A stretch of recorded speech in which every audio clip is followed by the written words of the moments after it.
والله لسه الكورة ما فيها تختيم. الكورة طالما انك في الملعب وتلعب ودايم فيها بطولات، تحاول تحقق اكثر شيء من البطولات، لانه هذا تاريخ. الكرة تحكي عيالك واحفادك ان شاء الله بعد طولة عمر. الحمد لله. بطولة حلوة وغالية علينا. تشرفنا اليوم بالسلام على سيدي خادم الحرمين الشريفين، وقدرنا نهدي جماهيرنا هذه البطولة الغالية علينا. أيضا نهديها للأمير نواف بن سعد لأنه ما كان متواجد معنا التتويج اللي راح للظروف اللي حصلت. كنا عازمين نحقق يعني، كنا نازلين المباراة إنه لازم نفوز في هذه المباراة. الحمد لله قدرنا نسيطر على أغلب أوقات المباراة، ضعنا هجمات.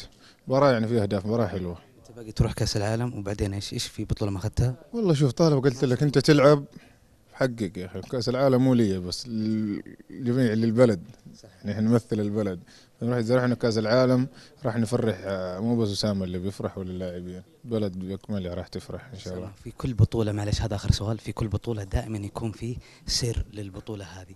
البطوله هذه ايش كان السر، سواء قبل المباراه ووقت المباراه بين الشوطين؟ والله مو البطولة، أنا أتكلم على موسم. أنت ما يعني موسم كامل في عمل جماعي، يعني باختصار من رئيس النادي لين أصغر واحد في النادي، في عمل جماعي، في روح، في إصرار. هذه عوامل الفوز. قاعد تنافس شلهوب على البرق من البطولات، قربت له ولا شلهوب راح بعيد؟ لا لا، شلو ما شاء الله أسطورة.